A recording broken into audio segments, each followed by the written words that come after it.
सर्वांना नमस्कार. Maharashtra flat owners welfare असोसिएशनच्या या परवडणाऱ्या घरांच्या कोलमडणाऱ्या व्यवस्थेबाबत आयोजित केलेल्या पत्रकार परिषदेमध्ये आपलं सर्वांचं स्वागत आहे. वास्तविक पाहता निषेधाची पत्रकार परिषद आहे आणि स्वागत कशासाठी, तर स्वागत हे माध्यमांचं करतोय, निषेध सरकारचा आणि त्या गृहनिर्माण विभागाचा यासाठी करतो की प्रधानमंत्री आवास योजना ही योजना ही अतिशय कल्याणकारी योजनेमधला आणि जिव्हाळ्याचा विषय जो घराशी निगडीत आहे. प्रत्येकाला स्वस्तात घर मिळावं, परवडणारं घर मिळावं आणि त्या घरासाठी सरकारने अनुदान द्यावं.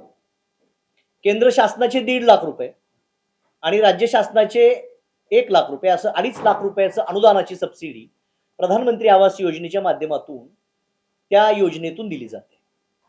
या योजनेचं नोडल एजन्सी म्हणून म्हाडा ही काम करत असणारी एक टेक्निकल एजन्सी आहे.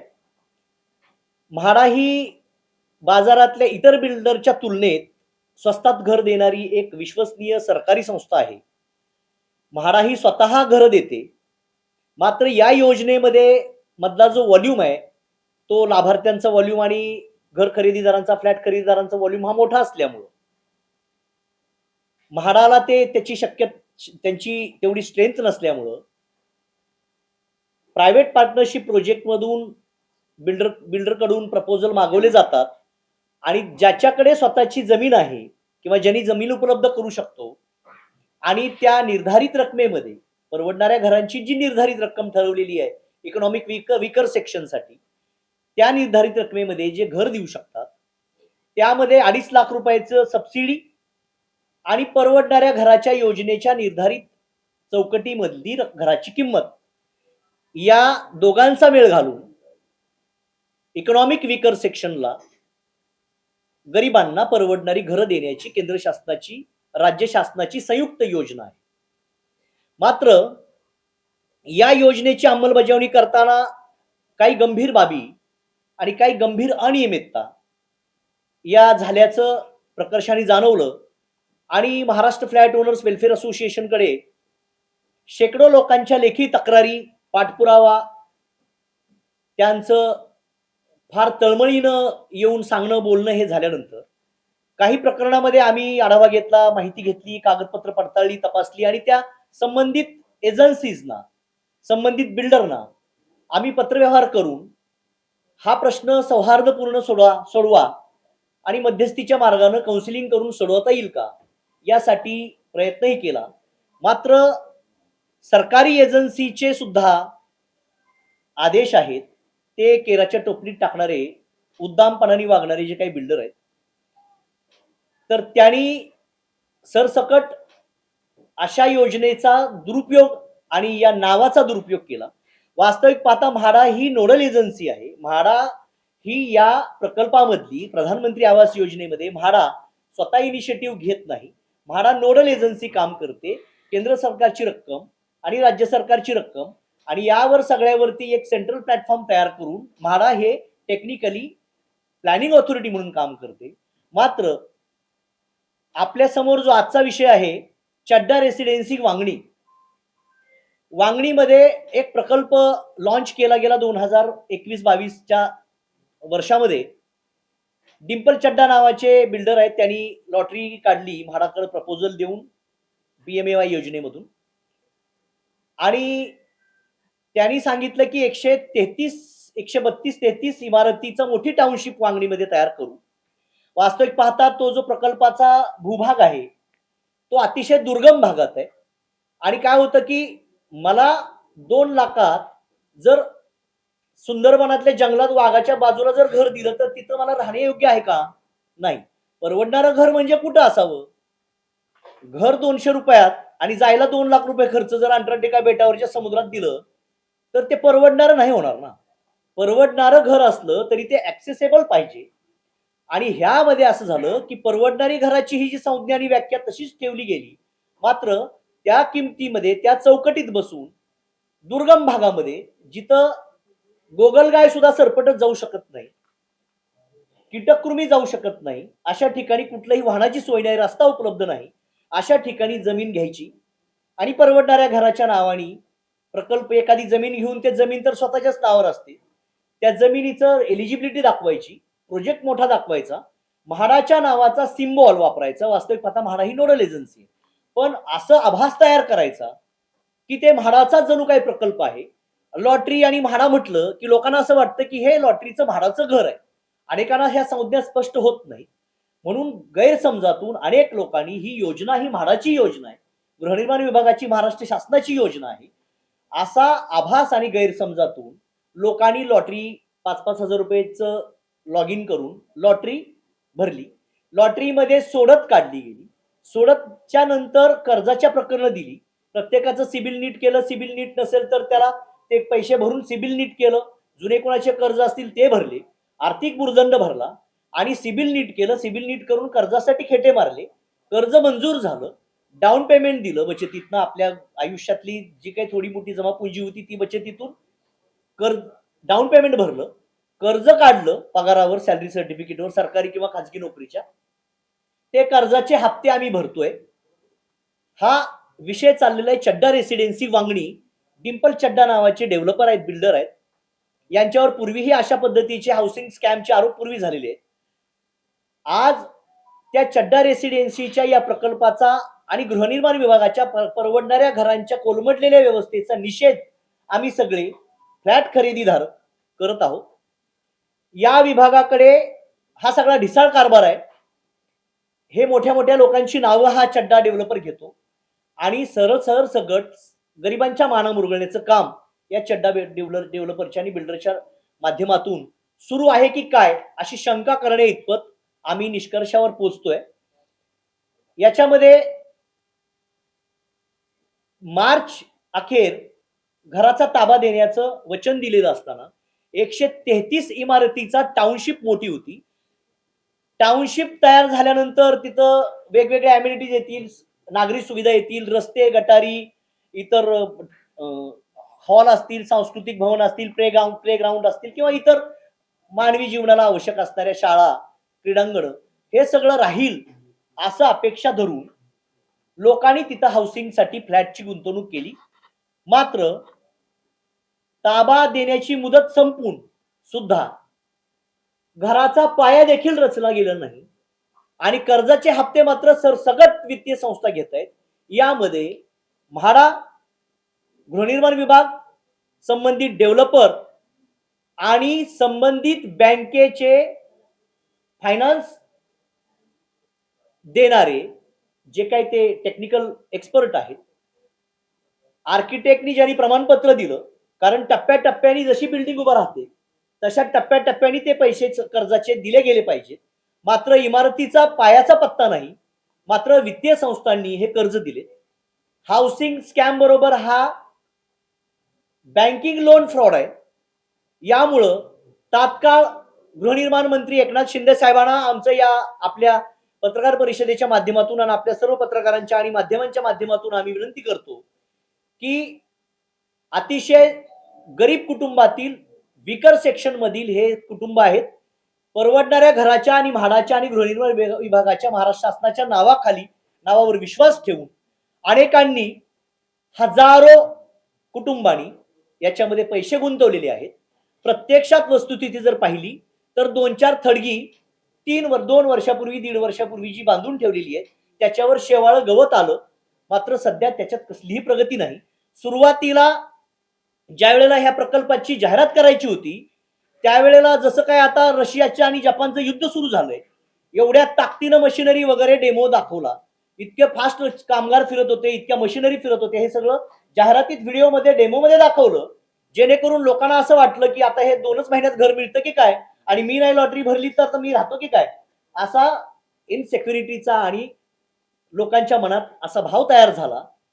आणि सगळ्या बाबतीत शितापीनं सगळ्या यंत्रणांचा आणि सगळ्या चिन्हांचा, सरकारी नावाचा गैरवापर करून, अनुचित वापर करून या चड्डा डेव्हलपरच्या माध्यमातून आणि गृहनिर्माण खात्याच्या दुर्लक्षामुळे अनेक फ्लॅट धारकांची, शेकडो हजारो फ्लॅट धारकांची फसगत झालेली आहे. हे हिमनगाचं टोक आहे. आमच्याकडे आलेल्या तक्रारी साधारण 200च्या पुढे आहेत. मात्र ज्या वेळेला त्यांनी हे प्रकल्प डिंपल चड्डानी हा प्रकल्प सुरुवातीला लॉन्च केला होता त्यावेळेला 26,000 लोकांना घरं देणार असा त्यांनी संकल्प करून पत्रकार परिषद घेऊन मोठ्या जाहिराती केल्या. पूर्ण रेल्वेच्या ट्रेन लोकल गाड्याच्या म्हाडाच्या जाहिरातीनं भरल्या आणि रांगा करून लोकांनी लॉटरीसाठी पैसे भरले. आणि एवढं सगळं करून आज प्रत्यक्षात वस्तुस्थितीमध्ये त्या प्रकल्पाच्या ठिकाणी काहीही नाही.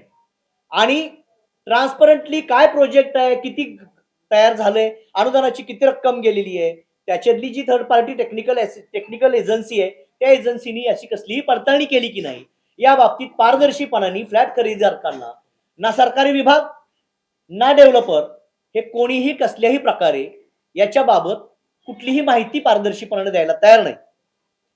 प्रत्यक्षात प्रकल्पामध्ये ज्यांनी पैसे गुंतवले त्यांचा अनुभव ऐका. नाव सांगू रेसिडेन्सी इथे 2021 मध्ये यांची लॉटरी निघाली होती. तेव्हा मी लॉटरीमध्ये नाव टाकलं होतं. त्यांनी असं लॉटरीमध्ये म्हणजे सांगितलं त्यावेळी की त्यांचं पूर्ण भारतात म्हणजे कुठेही स्वतःचं घर नाही अशी लॉटरी त्यांनी काढली होती. त्यावेळी आम्ही 5,000 देऊन तिथे आम्ही लॉटरीमध्ये नाव टाकलं आमचं. आणि त्यानंतर मग लॉटरीमध्ये नाव टाकल्याच्या नंतर काही 1 वर्षानंतर आमचे बिल्डरने 2022 मध्ये आमचे रजिस्ट्रेशन आणि बँकेचे हप्ते वगैरे चालू केले. बँका पण यांच्यात बँका आम्ही बोलले की आम्ही आमच्याकडून लोन करतो नाही. बँका म्हणे की आमच्याकडे तुम्ही लोन करायचं आम्ही सगळं तुम्हाला करून द्या. त्यानंतर मग झाली 2 महिन्याच्या नंतर मग रजिस्ट्रेशनची प्रोसेस झाली 2023 मध्ये. आणि मग त्याच्यानंतर आमचे हप्ते चालू झाले. ते आता 2026 पर्यंत अजून आम्ही फक्त हप्तेच भरतोय. नाही करून ते 2 ते 2.5 लाखापर्यंत फक्त आम्ही फ्री EMI भरून झाले आतापर्यंत. बँकेला जेव्हा आम्ही सांगतो की आमची मुदत चालू करा पण बँक ते पण ऐकायला तयार नाहीये. बँक बोलतात नाही, जेव्हा तुमच्या हातात चावी देणार सेकंड डे आम्ही तुमचे मुदत अमाऊंट चालू करणार. प्लस आता तिकडे 5-6 वर्षामध्ये फक्त 4च बिल्डिंग बांधलेला आहे तिकडे बिल्डरने, फक्त 4. आणि 133चा प्रोजेक्ट आहे त्याच्यामध्ये त्यांनी फक्त 4 बिल्डिंग बांधल्यात. आणि दर 6 महिन्याला 2-2 महिन्याला एकच सांगतो आता गणपतीला पोझिशन देणार, दिवाळीला पोझिशन देणार, पाडव्याला पोझिशन देणार. बस फक्त हे 5 वर्षामध्ये त्याने हेच केलेलं आहे एवढं. आणि माझा तिकडे जो प्रकल्प आहे तो एक 72.5 एकर मध्ये तिकडे फक्त खड्डा खणलेला आहे. त्याचे फक्त तुम्ही बोलाल तर फक्त मी त्या दगडाचे पैसे तिकडे फक्त फ्री EMI 2 ते 2.5 लाख पर्यंत आता भरलेला आहे. बाकी काही तिकडे काम कसलं काही झालेलं नाही. बस. आणि एवढं आम्हाला एक हे आहे की अनाउन्सकडे आम्ही आलो की आम्हाला न्याय मिळावा. मॅडम तुमची मागणी काय? हा तुमची मागणी काय? एक मिनिट पहिलं सगळ्यांचं होऊ द्या मग सर प्रश्न उत्तर घेऊ द्या. थोडंसं. मी सुद्धा चड्डा रेसिडेन्सी या प्रकल्पामध्ये म्हाडा अंतर्गत फॉर्म भरला, लॉटरी लागली आणि त्यांनी सांगितल्याप्रमाणे 2021 पासून पूर्ण फॉलोअप घेतोय. रजिस्ट्रेशन झालं, लोनची प्रोसेस झाली, फ्री EMI भरतोय. परंतु माझ्या घराचा माझ्या फ्लॅटचा फाउंडेशन सुद्धा त्यांच्याकडे रेडी नाही. आणि आम्हाला फक्त IFL वाले त्रास देत आहेत. यांच्याकडनं फोन येतात की तुम्हाला चेंज करून देऊ आम्ही, तुमचं नाही येतं आम्ही तुम्हाला फ्लॅट देऊ. परंतु या सर्व ऐकण्याच्या गोष्टी झाल्या आणि आम्हाला आता बॉदरेशन झालंय. आमची फसगत झालेली आहे. आणि या फसगतीमध्ये आम्ही आता बँकेकडे बघायचंय, घराचं बघायचंय, कुठे बघायचं आम्ही की आमचा जॉब बघायचा. आम्ही सर्वसामान्य माणसं आहोत. आणि या प्रकल्पामध्ये आम्हाला फक्त नाहक मनस्ताप झालेला आहे. आणि आमची एकच विनंती आहे साहेबांकडे, आम्ही त्यासाठी आलेलो आहोत की आम्हाला न्याय मिळावा. धन्यवाद. नमस्कार, माझं नाव सचिन चौकेकर. मी 2021 साली लॉटरीमध्ये नाव टाकलेलं. ते माझा नंबर लागला. मी 2023 ला माझं झालं रजिस्ट्रेशन. माझी 90 बिल्डिंग आहे, ती बिल्डिंग कम्प्लीट आहे. पण त्याच्यामध्ये पाणी नाही आहे, काही नाही. अगोदर मीटर बसले, त्याचा लाईट फी भरलेला आहे. आणि मला बँकवाल्यांनी आता नोटीस पाठवली आहे. मी IFLचे हप्ते थांबवलेले आहेत. कारण IFLचा मॅनेजमेंट गेला की मला पैसे भरायला लागतील. काही काळ तुम्ही पैसे भरा. मी आता बिल्डरला फोन केला ऑफिसमध्ये, मग काय अजून वेळ लागेल तुम्हाला पोझिशनला. पण बिल्डिंग रेडी आहे, पण ती 90% त्याची अजून पूर्ण पडली नाही. ते काही उपयोग नाही तिथे राहण्यासारखा तिथे. आणि आता बोलले की तुम्हाला गणपतीला देणार पैसे. आता 15 वर्ष त्यांनी मिटिंग लावलेली, मला फोन केला ऑफिसमधून, मी गेलो नाही. तर त्यांनी असं कळालं की आता 15 सप्टेंबरमध्ये देते पोझिशन. पण ते पाणी नाही, लाईट नाही, हे रडाई नाही आहे. माणूस जाणार कसा तरी राहायला. तिथं आम्हाला कोणी जात देत नाही. आम्ही सर्व माळामध्ये पण गेलो, ते पण काय आम्हाला सांगा उत्तर देत नाहीये. रेरामध्ये कल्चर कंप्लीट केली, तिथून काय जात येत नाही. शेवटी मार्च फ्रेशच्या आपल्या यांच्याकडे आलो, त्यांनी 2 मिटिंग आयोजित केल्या, त्यांनी व्यवस्थित हे केलं, आम्हाला सहकार्य केलं आणि पुढे सरकार करतील आमची अपेक्षा ठेवून हे आम्ही आलेलो आहे. करू शकतात. मी चड्डा डेव्हलपर्स विथ माडाचा टायप आहे असं कळल्यामुळे मी तिथे माझे म्हणजे लॉटरीचे पैसे भरले. तर स्टार्टिंगला जेव्हा मी पैसे भरले ना, तर मला सांगितलं माझ्या भावाने आणि आम्हाला वाटलं स्वस्तामध्ये घरं मिळत आहेत, त्याच्यामुळे आम्ही म्हटलं करूया तिथे, होऊन जाईल आपलं घर, म्हणून आम्ही माझ्या भावाने आणि मी दोघांनी पैसे भरले. तर आम्हाला डायरेक्ट लॉटरी देतो असं सांगून आमच्याकडून लॉटरी लागण्या अगोदर 10,000 आणि लॉटरी मिळाल्यानंतर 10,000 असे एक्स्ट्रा पैसे घेतले आमच्याकडून. आणि नंतर मग एकच रूम मला A93 मध्ये 302 असा 3rd फ्लोअरवरती रूम दिला होता. तर तोच रूम सेम रूम आणखीन एका व्यक्तीला अलाउड केला होता. तर मग 2 रूम म्हणजे एकाच रूमचे 2-2 जणांना कसं काय तुम्ही देणार. त्याच्यामुळे भरपूर वाद झाला. आम्ही तिथे बोललो.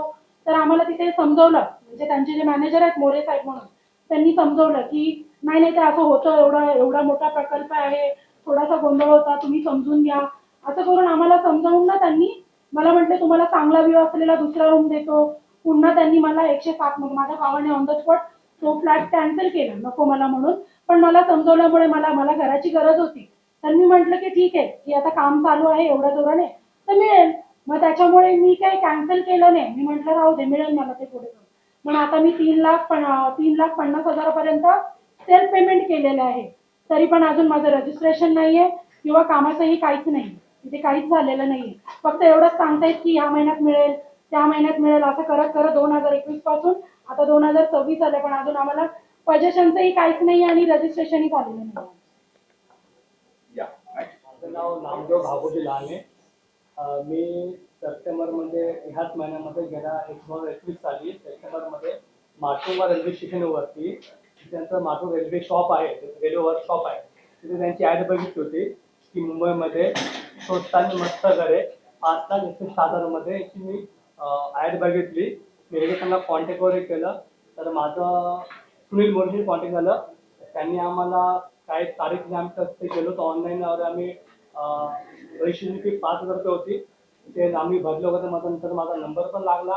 तर त्यांनी आम्हाला गावाही दिली तिकडे की 2021ला तुमचं लॉटरी लागलेली आहे, 2024 पर्यंत तुम्हाला आम्ही कसंही करून रूमचं पैसे देऊ. ते म्हणलं सर खूप चांगली गोष्ट आहे म्हटलं मुंबईत घर पण नाही, आपलं घर होऊन जाईल. त्याच्यावरती आम्ही वाट पाहिले. आमचं रजिस्ट्रेशन पण झालं. लगेच माझं पुढच्या म्हणजे रजिस्ट्रेशन झालं लगेच माझा EMI किंवा IFLचं मी लोन केलं होतं ते स्टार्ट झालं. पहिला हप्ता मला 2,000 पडला. असं IFचा हप्ता वाढत माझा आता 5,500चा EMI वाढला. पण रूमची कंडिशन अजून तशीच आहे. मला रूम भेटला काहीच नाही. फक्त IFLचे हप्ते वाढत गेले. मी मोरांना कॉन्टॅक्ट केलं की सर IFLचा हप्ता वाढत जातोय, तुम्ही आम्हाला रूमची ताब्यात देत नाही, रूम ताब्यात देत नाहीत. त्यांचं तर एकच असतं गोलबच्चन, आम्ही या गणपतीला देऊ, पुढच्या दिवाळीला देऊ, पुढच्या शिमग्याला देऊ. असं करता करता 6 वर्ष घालवली. त्याचा रूमचा ताबा दिला नाहीये. प्लस आम्ही त्यांना मध्ये एक लेटर सुद्धा पाठवलं होतं मीटिंगसाठी की आपण आपण तुमचं आणि आमचे जे काही आमचे रूम आहे ते आपण बसायच्यावरती काही विषय करूया, चर्चा करूया. तर त्यांनी आम्हाला काही रिप्लाय दिलाच नाही. शेवटी रूम ओनर जो आम्ही आहे असेच आम्हाला का शेवटपर्यंत झुपडपट्टीमध्ये वगैरे नाला गटारामध्ये आम्ही त्यांना रिस्पॉन्स करतो की आता तुम्ही आम्हाशी बोला, आम्हाला तर कळेल तुमची समस्या काय आहे ते. मुंबईत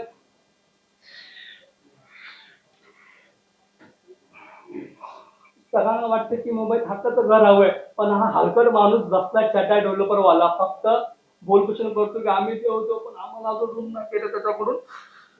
किती वर्ष जगेल कोणती गॅरंटी नाहीये. आज तर माणसं खूप हार्ट अटॅकने जातात वगैरे, टेन्शन वगैरे. तर मला असं वाटतं की माझं तर जीव गेला तर माझी बायको पण रस्त्यावर येते, कारण माझं मुंबईत घरच नाही स्वतःचं. एकच आशा पकडली होती आम्ही की आम्हाला मुंबईत स्वतःच घर भेटेल. त्यांचा आता मध्ये आम्हाला फोन आला होता की तुम्हाला 15 ऑगस्ट त्यांनी बोलवले 24 आठवड्याचा कार्यक्रम होणार आहे. तर आम्हाला माहिती आहे की 24चं कारण जसं त्यांनी आम्हाला बॅनरवर दाखवले असते तर काहीच झालं त्यांच्याकडून. मी फक्त आशा करतो आगड साहेबांना की सर तुम्ही आम्हाला लवकर करून तुम्ही आम्हाला द्यावा सर, हीच आमची अपेक्षा आहे. कारण आम्हाला त्याच्यावर तुमच्या अपेक्षा नाहीये त्याच्याकडून. आमची अपेक्षा फक्त एकच माणसाला लागली आहे, अरगड साहेबांकडे. तर तुम्हाला आमची कडची विनंती आहे की तुम्ही आमचा लोक आम्हाला रूमचा ताबा द्यावा. धन्यवाद सर.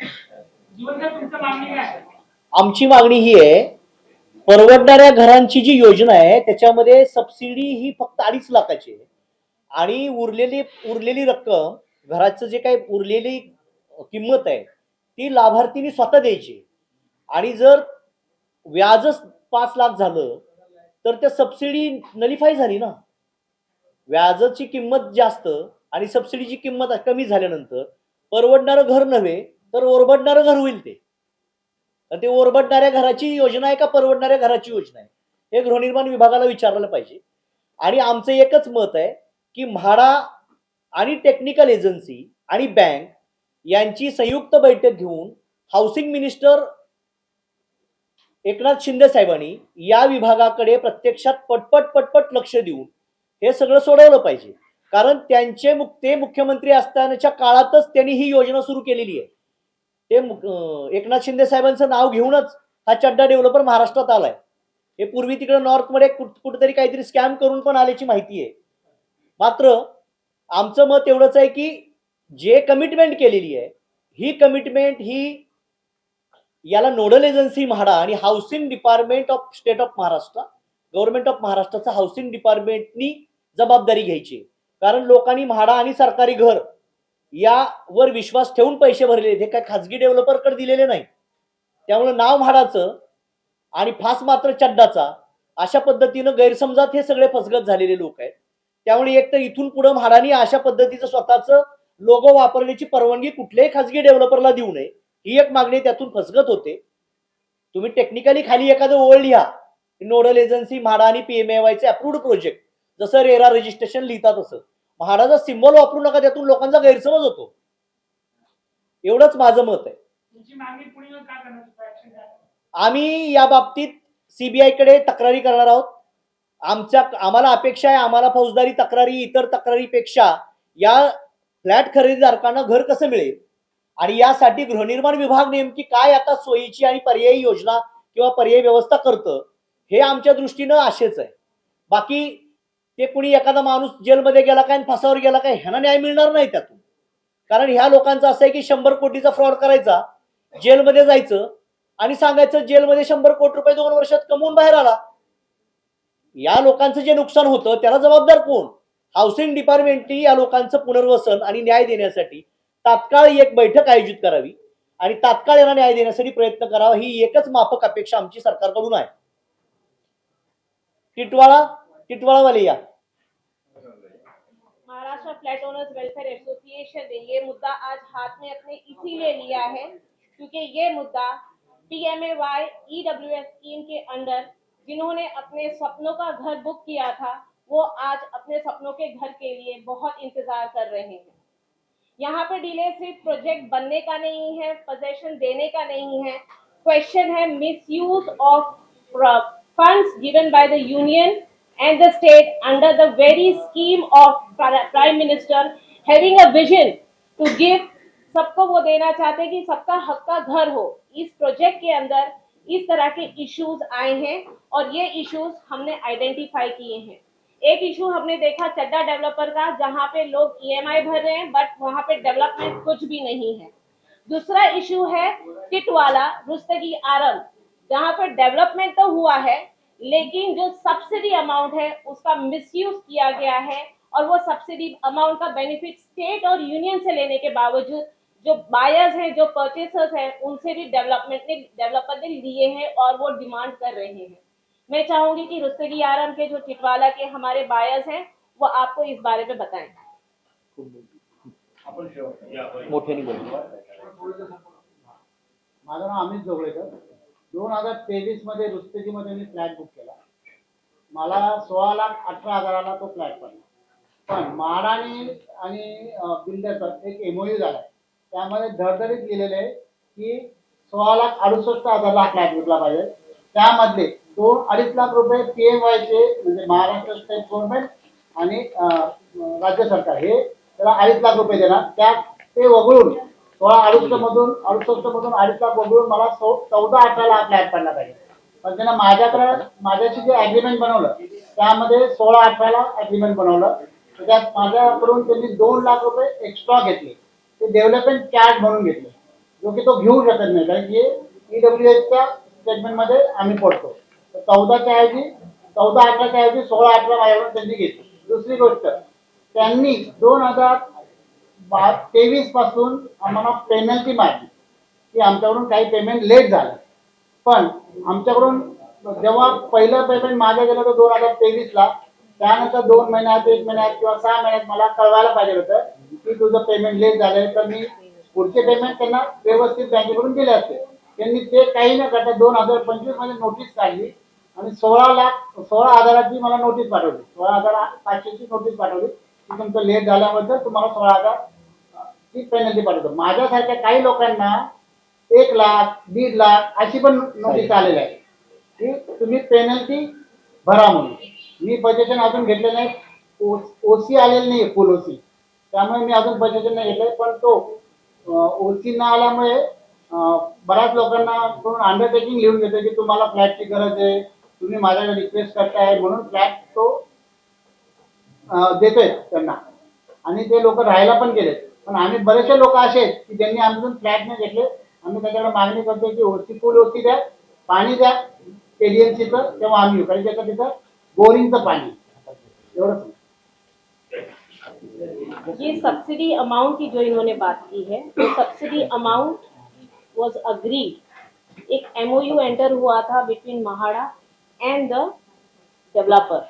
उसमें क्लियरली मेंशन है कि एक कैप अमाउंट फिक्स की गई थी EWS स्कीम के अंदर कि आप इनसे इतना ही अमाउंट ले सकते हैं. दैट कैप अमाउंट वाज 16,68,000 फॉर ईच यूनिट, जिसमें से आपको सब्सिडी माइनस करके that is 2.5 lakh for each unit, वो होता है टोटल अमाउंट हमारा 14 lakh rupees, 14.18 lakh rupees for each unit.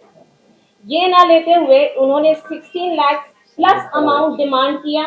किसी से 16,68,000 रुपए लिए, किसी से 17 लाख रुपए लिए, किसी से 17,99,000 रुपीज डिमांड किए. डेवलपमेंट नहीं हुआ टाइम पे, पेनल्टी चार्जेस भी वो मांग रहे हैं. इसका क्लियर मीनिंग है कि वो मिसयूज ऑफ पावर कर रहे हैं जो उनको दिया गया है under a very well non scheme of PMAY. The vision of prime minister विद द स्टेट एंड यूनियन का वो मिसयूज कर रहे हैं, जिसके खिलाफ हमने कंप्लेन भी की थी. वो कंप्लेन हमारी गई थी chief vigilance security officer Mhada. उनकी ऑब्जर्वेशन है 13/1/2026 को, जिसमें उन्होंने डायरेक्ट किया chief officer Konkan housing and area development board Mumbai, stating clearly that कि अगर यहाँ पे डेवलपर ने किसी से भी 14,18,000 से ज्यादा पैसे लिए हैं तो उनके अगेंस्ट चीटिंग की FIR की जाए. और ये एक घर का इशू नहीं है, यहाँ पे मोर देन 600 यूनिट्स ऐसे पास किए गए हैं स्कीम के अंदर. तो ये जो घोटाला, it is more than 15 to 16 CR taking the undue advantage of the scheme and the benefit in their pocket, which has to be gone to the end users, that is the citizens of India under the scheme. Hence the MFOWA is supporting them, and we are becoming their voice and want to bring into the notice that such irregularities should be taken into consideration by the state authorities like Mahada and RERA, and pure action should be taken against such developers. MHADA ने जिस तरह से जो order दिया हुआ है, क्या उस पर FIR हुई है? जी नहीं. महाड़ा ने डायरेक्शन दिया है कोंकण डिवीजन चीफ ऑफिसर को. अब उस पे इंक्वायरी है जहाँ पे क्लियरली मेंशन किया है अगर उन्हें 14.18 लाख से ज्यादा अगर पैसे लिए हैं तो इनके अगेंस्ट चीटिंग का केस दर्ज कीजिए. It is still pending now. तो जनवरी से ये मामला पेंडिंग है, जनवरी से ये ऑर्डर पेंडिंग है, तो अब तक कोई कार्रवाई उस पे आगे बढ़ी है Konkan division, Konkan housing and area development से, उसके बारे में हमारे पास कोई नहीं अपडेट नहीं. CEO तो उन्होंने बोला हमने फाइल आगे बढ़ा दी है, वो संजीव जैसा साहब के पास गए, उनके पास ऑथोरिटी है, वो एक्शन ले सकते. हम लोग हर हफ्ते एक बार राउंड मारते ही उनके असिस्टेंट है मिस्टर देशपांडे, उनके थ्रू अपॉइंटमेंट ले सकते हैं. अपॉइंटमेंट देते हैं मिलते हैं तो अपॉइंटमेंट मिलती ही नहीं. कितनी बार हमने अभी तक 2 साल में कम से कम 20-25 बार तो हम लोग माड़ा में गए, लेकिन कभी अपॉइंटमेंट मिलती नहीं. पहले जो माड़ा के ऑफिसर थे रेवती लाइकर, उन्होंने भी सेम स्टेटमेंट दी थी कि 14,18,000 तो 1 रुपया भी किसी भी कस्टमर से ज्यादा नहीं ले सकता. उनके बाद उनकी बदली हो गई, फिर विशाल राठौड़ जी वहाँ पर आए अभी, जो माड़ा के अधिकारी है, उनसे भी हम मिले, उन्होंने भी बिल्डर को सामने उसके बेटे को धमकाया कि तू 1 रुपया भी 14,18,000 से नहीं ले सकता। फिर बाद में उन्होंने बोला कि उसके ऊपर हम केस करेंगे। केस के लिए जो ऊपर जो उनके चीफ है संजीव जी जायसवाल, उनके पास हम जा रहे अपॉइंटमेंट के लिए कि भाई इनके ऊपर केस करो, हम केस करना चाहते हो, कोई उनका जवाब नहीं, मिलते ही नहीं है। अगर साहब एक चीज देखने को मिलती है, जब इस तरह के स्कैम होते हैं तो इसका सोल्यूशन तो होता नहीं, टू बी वेरी ऑनेस्ट। उनको जेल होती है वगैरह, जैसे आपने खुद नहीं माना, तो आपको लगता है कि कहीं ना कहीं देश में बहुत ही कड़क कानून की आवश्यकता है, जिसके कारण जो इस तरह के बिल्डर गरीबों का हक छीनते हैं उसके ऊपर लगाम लग सके। विलिंगनेस ऑफ गवर्नेंस, जो शासक है उनकी अगर तीव्र इच्छा हो तो ये दे सकते हैं। इनको जेल में डालना, इनके ऊपर एफआईआर करना ये हल नहीं है। हल ये है कि इनका जो ऑब्जेक्ट के लिए उन्होंने पैसा इन्वेस्ट किया है उनको इंश्योर करना, उनको सिक्योर करके, उनको प्रोटेक्ट करके, उनको उनके हक का घर दिलवाना, ये हाउसिंग डिपार्टमेंट का काम है। हाउसिंग डिपार्टमेंट इसको रेगुलेट करता है, कंट्रोल करता है। तो हमारी मांग ये है कि हाउसिंग डिपार्टमेंट इसकी जिम्मेदारी लेके उनको अल्टरनेटिव एकोमोडेशन दे। उनके ऊपर एफआईआर होना वो क्रिमिनल एक्शन हो गई। But what about the civil right? The civil right we want their right of the accommodation, right of the shelter. आपकी दोनों बातों के अंदर, ये पहले वाले मामले में भी, इस मामले में भी, आपने सरकारी अधिकारियों के खिलाफ भी कंप्लेंट डाली है, क्योंकि बिना सांठगांठ की ये चीज नहीं हुई। सरकारी अधिकारी अपना नोटिंग और अपना डॉक्यूमेंट रख के सिर्फ निग्लेक्ट करते हैं। ऑन डॉक्यूमेंट सरकारी अधिकारी अपना अपना एक लेटर देते रहते, रिमाइंडर देते रहते। अभी जैसे बात किया इन्होंने, वो रायकर मैडम ने और राठौड़ जी ने जब कंप्लेंट किया कि जो फ्रेम है, फ्रेम से ज्यादा पैसा मांग रहे हैं डेवलपर बिल्डर, जब पोजेशन का टाइम आ रहा है तो लोगों को आप ज्यादा पैसा मांग रहे हो, तो ये मिस अप्रोप्रिएशन ऑफ फंड हो गया, उसका मिसयूज भी हो गया। लेकिन जब इन्होंने शिकायत की, शिकायत के बाद एक मीटिंग लिया, नॉट ए हियरिंग, दैट वाज जस्ट अ मीटिंग लेने के बाद, मीटिंग में उन्होंने एक नोटिंग तैयार करके रखा। क्यों? ये जब सब कर रहे हैं तो सरकारी अफसरों के ध्यान में सब कुछ आ रहा है, नोटिस में सब कुछ आ रहा है, लेकिन वो एक कागज तैयार ऐसा करके रखते हैं कि हमने तो हमारा काम किया था, कागज पे काम किया, इंप्लीमेंटेशन नहीं किया। तो ये नरोवा कुंजरो हो गया, हाथी गया क्या इंसान गया मालूम नहीं, तो गया तो कोई गया। इसलिए सरकारी अफसर इसमें अपना अपना रिकॉर्ड तैयार करके साइन लेके रख देते हैं टेबल में। पिस्ता कौन है? पिस्ता है बेनिफिशियरी। तो इसलिए सरकारी अफसर इसमें शामिल है, लेकिन वो इन्वेस्टिगेशन करना, उसका क्या निकालना है, उसमें क्या कार्रवाई होगी, इससे इनको घर नहीं मिलने वाला है। घर मिलने के लिए हाउसिंग मिनिस्टर की विलिंगनेस चाहिए। हाउसिंग मिनिस्टर सेंसिबल और संवेदनशील एक अच्छे इंसान है एकनाथ शिंदे जी। तो एकनाथ शिंदे जी ने आज तक बहुत हेल्थ लोगों को असिस्ट किया, आरोग्य योजना बहुत अच्छे से निभाई है। तो इन्होंने ये जब हाउसिंग डिपार्टमेंट उनके लीडरशिप में और इन्होंने इनिशिएटिव लेके, अगर वो इनके इंचार्ज है, कैबिनेट मिनिस्टर हाउसिंग के एकनाथ शिंदे जी है, वो डिप्टी चीफ मिनिस्टर है, पावरफुल मिनिस्टर है, उनके एमएलए है, उनका खुद का पार्टी है। ये सब होने के बावजूद भी अगर इनको जस्टिस नहीं मिलेगा तो उन्होंने ये मामले में ध्यान देना चाहिए। ये हमारा एक प्रेयर है। जस्टिस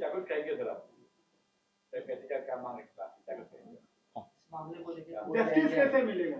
लास्टली हमको ये समझना चाहिए कि हम किसी डेवलपमेंट के अगेंस्ट नहीं है। हम डेवलपमेंट की अकाउंटेबिलिटी किसकी है? डेवलपर की, जो एक स्टेट और यूनियन के स्कीम के तहत एक प्रोजेक्ट लॉन्च किए हैं। अगर वो प्रोजेक्ट कंप्लीट नहीं होता है तो हमारी रिक्वेस्ट है इस प्लेटफॉर्म से कि स्टेट गवर्नमेंट जो रिस्पॉन्सिबल है वो इसको टेक ओवर करे, डेवलपर को चेंज करे, उनसे जो रिकवरी करना है वो करे और प्रोजेक्ट को साइमल्टेनियसली सक्सेसफुल करे, ताकि जो विजन है पीएमएवाई का वो हम अचीव कर सके और सबको सबके हक का घर मिले।